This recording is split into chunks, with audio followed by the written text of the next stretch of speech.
uma guerra. É uma guerra mesmo. E uma guerra que os nossos adversários, com o poder que eles têm, o poder de comunicar, de convencer, né, de manipular a nossa ignorância política, fazer com que uma parcela enorme de nós ou ainda esteja confusa, ou muitas vezes esteja até apoiando a esses segmentos. É lastimável, mas eu tenho andado por aí e visto companheiros muito pobres, às vezes na miséria, se dizendo de direita, se dizendo conservadores, se dizendo favoráveis a esse modelo, que é um modelo absolutamente absurdo, inaceitável.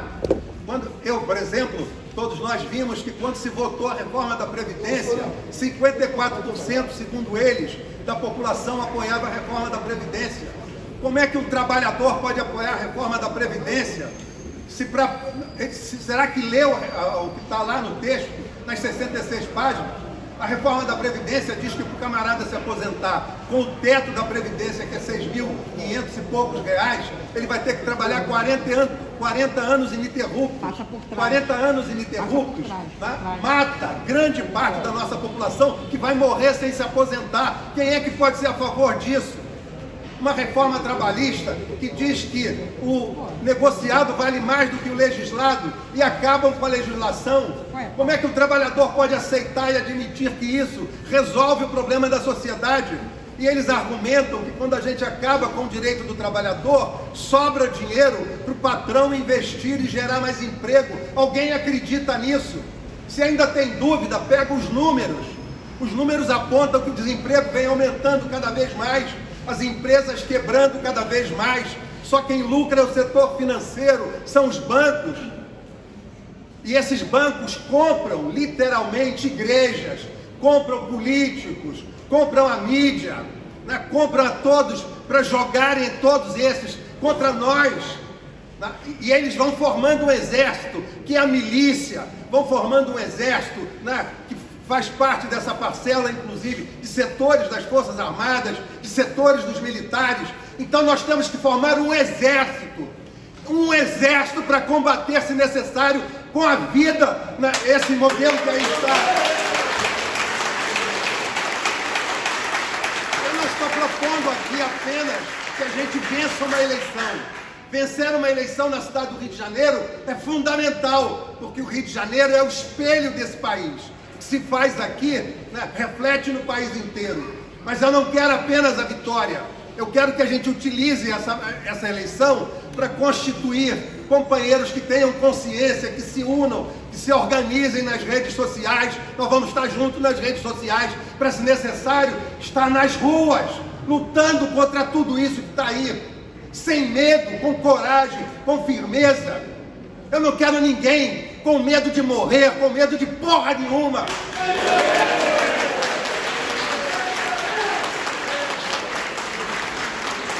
Podem ter certeza que para estar aqui hoje nas condições que eu estou, não é fácil.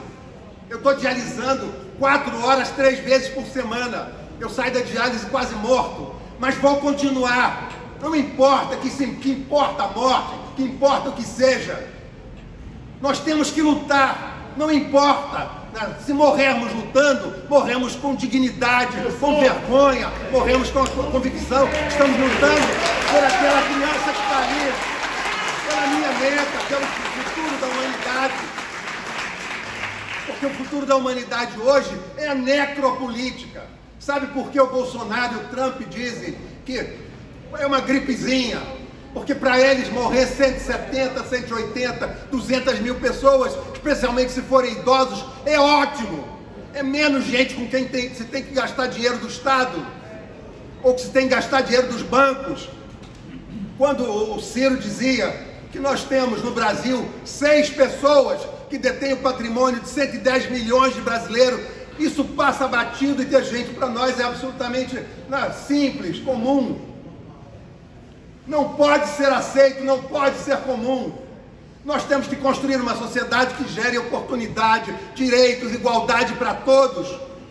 Ou nós fazemos isso, ou nós vamos construir uma sociedade que é essa que está aí, que mata policial, mata os jovens das comunidades pobres, que muitas vezes vão para a marginalidade porque não tem alternativa. E joga muitos na milícia, e joga muitos em todos os lugares, e vai matando de doença, matando de falta de vergonha, matando de tudo. Então, meus companheiros, o apelo que eu faço, numa boa, vamos colocar essa questão acima de tudo. Vamos deixar de lado todos os probleminhas que eventualmente possam existir. Nós precisamos de construir, eu insisto em dizer, eu estou falando isso em todos os lugares, nós precisamos construir alternativas para esse mundo que está se constituindo, que é o mundo da necropolítica, que é o mundo em que uma parcela da população se impõe para ver, assistir a morte de grande parcela da população. Não é a morte no fuzil, como foi nas guerras, é a morte de fome, é a morte na miséria, é a morte por falta de alternativa, é a morte nas comunidades pobres, da forma que a gente vê as pessoas morrerem de fome. Quando a gente anda, eu estou vendo aqui o Joãozinho, anda lá na Maré, o que as pessoas nos pedem, Joãozinho? Bolsa de alimento, bolsa de alimento, as pessoas num país que produz 25% da alimentação do planeta e pode produzir 100% da alimentação do planeta e pode alimentar todo o povo brasileiro, nós temos uma parcela de pelo menos 11 milhões de miseráveis que não têm o que comer. Como é que a gente pode aceitar isso? Como é que a gente pode admitir isso? Como é que a gente pode ir para casa e dormir tranquilo com uma realidade dessa? Quem vai para casa dormir tranquilo com a realidade dessa, ou é muito ignorante, ou não tem dignidade, ou não tem compromisso com a sua própria vida e com a vida do seu povo, com a vida do povo, com a vida da sociedade humana. Então, meus companheiros, eu estou falando de uma questão geral, porque assim, a vitória nossa no Rio de Janeiro, a vitória com a Marta, a vitória do PDT, é a vitória daquilo que nós chamamos. Nós somos de esquerda e somos muito orgulhosos de ser de esquerda, mas uma esquerda que tem consciência, que sabe por onde vai caminhar, que sabe o que quer, que sabe o que está na raiz das contradições da sociedade e a luta de classes. Não é questões secundárias disso ou daquilo que a gente vê por aí. O que está na raiz dos problemas da sociedade é a luta de classes. É vermos de um lado o capital financeiro cada vez mais poderoso, mais rico. Quando eu falo dessas 6 famílias, nenhuma mora no Brasil. A segunda mulher mais rica do Brasil, que é a Safra, lá, a mulher do Edmundo Safra, ela deu, sabe quanto ela deu quando pegou fogo aqui, o castelo do imperador, o Museu Nacional, ela não deu nada. Sabe quanto ela deu para a igreja de Notre Dame quando pegou fogo? 80 milhões de dólares. Sabe por quê? Porque ela tem nojo do Brasil. Ela não se sente identificada com o Brasil nem com o seu povo. Ela se sente identificada com os europeus porque ela mora em Luxemburgo. Ela se sente identificada com aquilo que ela considera as elites do mundo. Então, meus amigos, vamos trabalhar intensamente pela vitória da Marta. A minha vitória, eu acho que a vitória de vocês, a vitória de quem está querendo construir nessa guerra um exército de companheiros para lutar por um mundo diferente, por um mundo melhor. É isso que eu quero colocar com muita clareza para vocês. Eu quero terminar dizendo o seguinte: a gente pode mudar completamente essa cidade. Eu posso garantir a vocês, eu estudo essa cidade cotidianamente. Eu entendo dessa cidade. Eu sei, por exemplo, da onde tirar dinheiro sem afetar o bolso de nenhum de vocês, nem da sociedade carioca. A gente pode, por exemplo, fazer uma revisão da planta de valores, diminuindo o imposto e aumentando o número daqueles que pagam, e com isso arrecadar mais 2 bilhões de reais. A gente pode, por exemplo, modificar a cobrança de ISS dos bancos, que pagam, por exemplo, numa sede em Saquarema e não pagam pelas agências do Rio de Janeiro, exatamente os bancos que mais lucram. Então a gente pode aumentar a arrecadação de ISS em pelo menos mais 800 milhões de reais.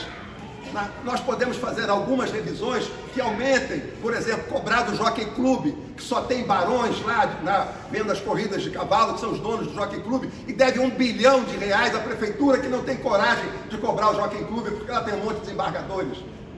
Nós podemos cobrar, por exemplo, da Unimed, que deve 800 milhões à prefeitura, e nada de braçada aí, nada acontece contra eles. Agora nós precisamos ter coragem para isso. Se necessário, ir para a rua para cobrar isso aí. E uma prefeitura com coragem tem que cobrar. E é dessa forma que nós vamos ter dinheiro para investir maciçamente em educação. Porque investindo maciçamente em educação, isso que eu estou dizendo para vocês, será dito cotidianamente nas salas de aula, para que as nossas crianças rompam com a ignorância. Não é para ser do partido A, nem do partido B, nem do partido C, não. É para serem conscientes da sua história, da sua realidade de vida, do mundo em que elas vivem, para que elas saibam construir o futuro, que seja o futuro que interessa a todos nós, que interessa verdadeiramente ao ser humano esclarecido, consciente. Então, eu investir, esse dinheiro que eu estou falando, é o dinheiro para investir em educação, dá para investir em saúde, essa saúde vergonhosa que nós temos aí, e quando a gente fala em investir em saúde, é investir contra a necropolítica, porque deixam a saúde do jeito que está, para que as pessoas morram mesmo, especialmente os velhos morram mesmo, especialmente os mais fragilizados morram mesmo. Para isso a gente tem que acabar com essa situação, criar saúde que possa atender a todos. É possível criar, por exemplo, 75% de cobertura de atendimento primário, com as clínicas da família funcionando muito melhor do que sempre funcionaram. É preciso é possível ter, por exemplo, as chamadas policlínicas, que são atendimento secundário. É possível ter um atendimento terciário, atendendo com qualidade e atendendo a população de forma que salve vidas e muitas vidas. Quem não acredita nisso, vê a realidade de Portugal há 20, 30 anos atrás e vê a realidade de Portugal hoje. Então tudo isso é possível, desde que a gente tenha seriedade, compromisso com a população, compromisso com o interesse público, coragem para enfrentar os grandes desafios, não mentir para a população. Eu tenho dito isso para a Marta o tempo inteiro. A gente pode dizer para a população: isso eu não posso fazer, isso eu não vou fazer, isso eu não tenho condições de fazer. Perde o voto, mas não perde a vergonha. Perde o voto, mas não perde a dignidade. Então nós temos que ter coragem de dizer a verdade. E mais, nós precisamos governar com o máximo de democracia. Nós temos que fazer com que a Marta tenha uma rede de companheiros, fazendo como, por exemplo, eu vou dizer algo aqui, mas é comunista, isso, aquilo, não importa. Sabe como Cuba está viva até hoje, ali a 150 milhas dos Estados Unidos? Porque em Cuba, se chegar um agente da CIA num bairro de Cuba, tem lá o Comitê de Defesa da Revolução que vai identificá-lo e vai expulsá-lo, porque a população inteira é mobilizada para defender aquele país pobre, quase que chegando às raias de todas as dificuldades, mas que tem orgulho de si mesmo, orgulho da sua soberania, orgulho da sua independência, e não se curva a nenhum tipo de interesse. É assim que a gente vai vencer, é assim que a gente vai chegar aonde a gente quer chegar. Não para a nossa geração, e o Darcy já dizia isso, não para a nossa geração, mas para as futuras gerações. Nós queremos que as futuras gerações tenham o mesmo nível de consciência e entendimento que nós temos. Que é preciso construir uma sociedade que seja justa, igualitária e digna para todo ser humano ter orgulho de viver nela. Esse é o sentido que eu quero dar à existência de cada um de vocês. A minha luta, meu esforço, meu empenho, não é... Eu já estou no 4º mandato. Se vencer, estou indo para o 5º. O que importa isso ou o que não importa? O que importa verdadeiramente é que a gente use essa campanha para esclarecer, para conscientizar as pessoas, para esclarecer as pessoas. Nós estamos vivendo num momento que é dramático, podem ter certeza. É um momento decisivo, é um momento que a gente precisa dizer o seguinte: olha, nós vivemos uma guerra, e vencer essa guerra só vai ser possível se nós constituirmos, da forma que eles estão constituindo o exército deles, um exército nosso, um exército de pessoas esclarecidas, conscientes, que vai enfrentar, por exemplo, um negócio que, olha, é cada vez mais perigoso. Eu não tenho nada contra nenhuma religião, muito pelo contrário, mas está se utilizando, especialmente as igrejas neopentecostais, os pastores mais pobres, mais simples, para dizer para eles que nós defendemos uma sociedade laissez-faire, uma sociedade moral, uma sociedade que é contra a família, uma sociedade que é a favor de que o nosso filho seja gay, que vai escolher a sexualidade a partir de um determinado momento. Tudo isso é babaquice, tudo isso é bobagem, tudo isso é idiotice. Para nós isso não é secundário, para nós isso não é importante. E eu estou sendo muito franco. Não é que assim, nós respeitamos profundamente a escolha que cada um faz da sua vida.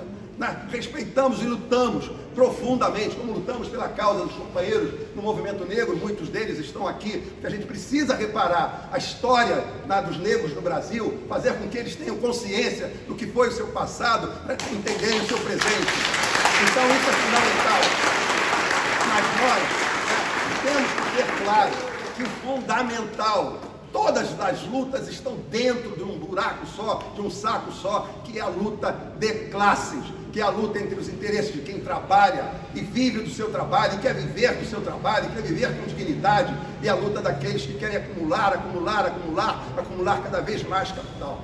Então, meus companheiros, desculpe se me estendi, me esboelei aqui, mas imploro a vocês, vamos nos unir, vamos nos entender, vamos fazer uma rede cada vez maior, ampliando cada vez maior a nossa rede, e certamente vão dizer, esquerdopata, sociopata, isso não sei o que e tal, nós temos que dizer para essa gente, olha só, companheiro, essa semana tive uma reunião com 12 pastores, a Michelle estava lá e viu, a discussão foi ótima, foi bem, num determinado momento terminou a conversa, e aí eu dei a oportunidade, agora podem falar, perguntar o que vocês quiserem.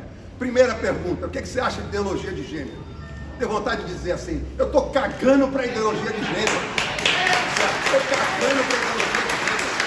Eu estou aí para a ideologia de gênero.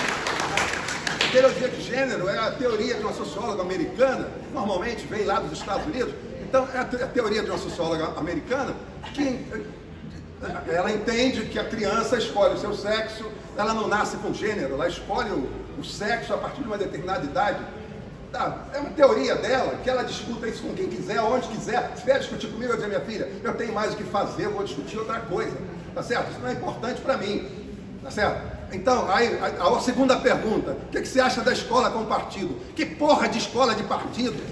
Se tiver alguém, por exemplo, que diga pro meu filho, Paulo, meu companheiro Paulo, grande companheiro Paulo, olha, seu filho vai ser do PDT. Eu vou lá e vou dizer, cara, você está errado, você não está aqui para botar na cabeça do meu filho que tem que ser partido nenhum, você tem que estar aqui para ensinar ele, tem que ensinar ele, por exemplo, a história, de onde ele veio, onde ele está, para onde ele está indo, como é que vive a sociedade, com a sociologia, entender de filosofia, entender, por exemplo, as matérias fundamentais de tecnologia e informação. Partido ele vai escolher a partir daí. Então vocês estão sendo, aí eu falando para os pastores, vocês estão tratando de assuntos que são absolutamente secundários, vocês estão pastoreando para miseráveis, para pobres, tirando dinheiro desses pobres, e ao mesmo tempo fazendo a cabeça deles, de que eles têm que ser moralmente de direita, não sabem nem o que é de direita.